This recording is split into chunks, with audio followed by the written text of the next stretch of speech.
വീഴ്ത്ത് സമർപ്പിക്കുവാനുള്ള സമയമാണ്. ഇവിടെ എത്തിയിട്ടുള്ള ബഹുമാനങ്ങളെല്ലാവർക്കും വീഴ്ത്ത് സമർപ്പിച്ച് പോലീസ് സേനയുടെ ഔദ്യോഗിക ചടങ്ങുകൾ പൂർത്തിയായി. ഇനി അവിടെ പൊതുദർശനമായിരിക്കും. അതിനുള്ള കൃത്യമായ നിർദ്ദേശങ്ങളാണ് അനിൽ ജോർജ് ഉണ്ട്. മറ്റുള്ളവർക്കെല്ലാം തുല്യ അവസരമാണ്. ഇവിടെ വന്ന് വീഴ്ത്ത് സമർപ്പിച്ച് ഈ വടക്കോട്ടിറങ്ങി പുറത്തോട്ട് പോകാവുന്നതാണ്. ഇതിനുള്ള വഴി ഇവിടെ ഒരുക്കപ്പെടുന്നു. അനിൽ ജോർജ് ഉണ്ട്. അവിടെ നിന്നും അനിൽ എന്തൊക്കെ നിർദ്ദേശങ്ങളാണ് ജനങ്ങൾക്ക് അവിടെ നിന്ന് നൽകുന്നത്? ഇനി പൊതുദർശനം എങ്ങനെയായിരിക്കും? വിശദാംശങ്ങൾ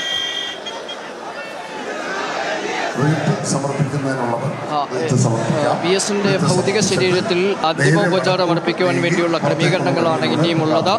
പോലീസ് സേനയുടെ ഔദ്യോഗികമായ ചടങ്ങുകൾ അവസാനിച്ചു. അവരുടെ ഗാർഡ് ഓഫ് ഓണർ അവസാനിച്ചു. ഇനിയുമുള്ളത് മന്ത്രിമാർ അടക്കമുള്ള ആളുകൾ, ഒപ്പം തന്നെ വിവിധ രാഷ്ട്രീയ പാർട്ടികളുടെ ദേശീയ സംസ്ഥാന നേതാക്കന്മാർ ഒക്കെ ഇവിടെ സന്നിഹിതരാണ്.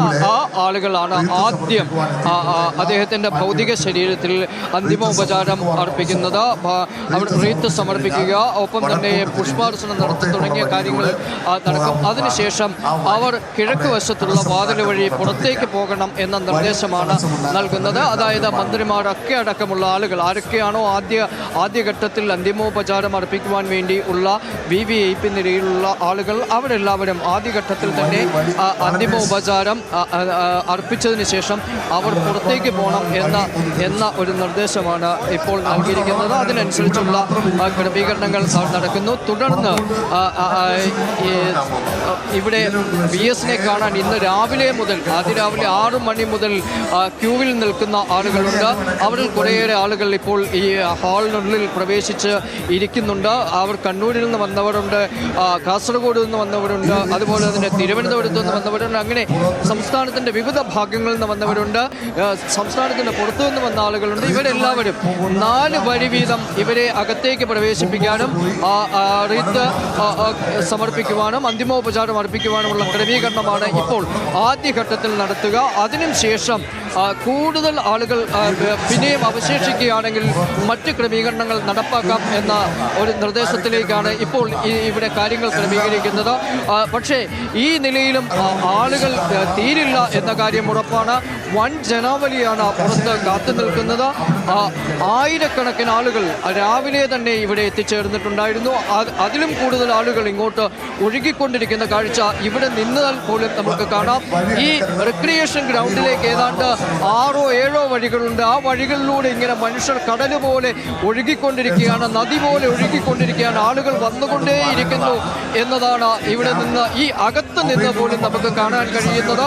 അപ്പോൾ പുറത്ത് ഉള്ള ആളുകളുടെ എണ്ണം ഒരുപാടുണ്ട്. അതിനാൽ ഏത് സമയത്ത് ഈ അന്തിമോപചാരം അർപ്പിച്ച് കഴിയും എന്ന കാര്യം ഇപ്പോഴും സംശയമാണ്. അതിനാൽ കൂടുതൽ ആളുകളെ ഇപ്പോൾ ആദ്യഘട്ടത്തിൽ 4 വരി വീതം പുറത്ത് ക്യൂ നിൽക്കുന്ന ആളുകളെ കയറ്റിവിടാനാണ് തീരുമാനമെങ്കിൽ അതിനെ ഒരുപക്ഷെ 5 or 6 വരികളായി മാറ്റാനുള്ള ഒരു ക്രമീകരണത്തിലേക്ക് കൂടി പോകും എന്ന കാര്യം ഏതാണ്ട് ഉറപ്പാണ്. കൃത്യമായ നിലയിൽ ആളുകളെ നിയന്ത്രിക്കുന്നുണ്ട്. അത്തരത്തിൽ ഉള്ള ക്രമീകരണങ്ങൾക്ക് പോലീസും അതുപോലെ തന്നെ റെഡ് വോളണ്ടിയർമാരും കൃത്യമായ നിലയിൽ തന്നെ ഇടപെടുന്നുമുണ്ട്. ആ രീതിയിൽ ഉള്ള പ്രവർത്തനങ്ങൾ ഇവിടെ നടക്കുകയും ചെയ്യുന്നുണ്ട്. കേരളത്തിൻ്റെ വിപ്ലവ സൂര്യനായിരുന്നു VS അച്യുതാനന്ദൻ. കേരളത്തിൻ്റെ മനസ്സാക്ഷി എന്ന് വിശേഷിപ്പിക്കാവുന്ന ശബ്ദമായിരുന്നു VSൻ്റേത്. നീതിക്ക് വേണ്ടി, സാധാരണക്കാരുടെ അവകാശങ്ങൾക്ക് വേണ്ടി പോരാടിയ ഒരു വലിയ ചരിത്രം VSനുണ്ട്. ആ നന്മ അല്ലെങ്കിൽ അദ്ദേഹത്തിൻ്റെ പോരാട്ടത്ത് ആർക്ക് വേണ്ടിയാണോ പോരാടിയത്, ആ പോരാട്ടത്തിൻ്റെ ഗുണഫലങ്ങൾ അനുഭവിച്ച ആളുകൾക്ക് അതൊന്നും മറക്കാൻ കഴിയില്ല. ആ മറക്കാൻ കഴിയില്ലാത്ത സാഹചര്യത്തിലാണ് ആയിരക്കണക്കിന് ആളുകൾ വിതുമ്പുന്ന മനസ്സോടെ, പിടയുന്ന ഹൃദയത്തോടെ, മുറിവേറ്റ മനസ്സോടുകൂടിയൊക്കെ ഇവിടെ വന്നു ചേർന്നിരിക്കുന്നത്. അവരെല്ലാവരും അവരുടെ VSനെ അന്തിമോപചാരം അർപ്പിക്കുവാൻ വേണ്ടി അതിന് എത്ര സമയം വരെ വേണമെങ്കിലും എത്ര സമയം ഇനിയും ഇവിടെ കാത്തു നിൽക്കാൻ തയ്യാറാണോ അതിന് തങ്ങൾ തയ്യാറാണെന്ന ഒരു നിലപാടിലേക്കാണ് അവർ നിൽക്കുകയും ചെയ്യുന്നത്.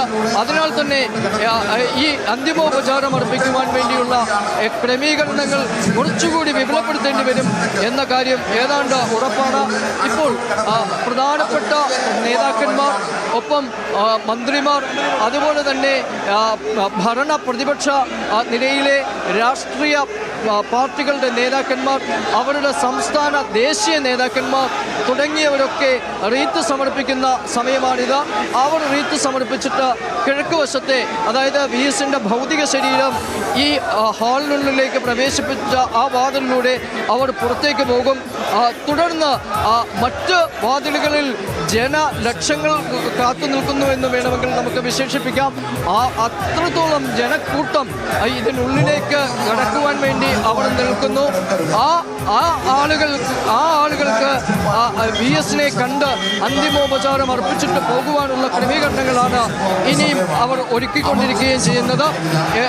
ഇതുവരെയുള്ള കാര്യങ്ങൾ വളരെ കൃത്യമായി സുഗമമായി മുമ്പോട്ട് പോകുന്ന ഒരു കാഴ്ച കൂടിയാണ് നമ്മൾക്ക് ഇവിടുന്ന് കാണുവാൻ കഴിയുന്നത്. ആളുകളുടെ മുദ്രാവാക്യങ്ങൾ, ആളുകളുടെ ഹൃദയം മുഴുവൻ തുറന്നുള്ള VSA എന്ന വിളികൊണ്ട് ഇവിടെ തയ്യാറാക്കിയിരിക്കുന്ന ഈ താൽക്കാലിക ഹാളിൽ നിറഞ്ഞു നിൽക്കുന്ന ഒരു സാഹചര്യമാണുള്ളത്.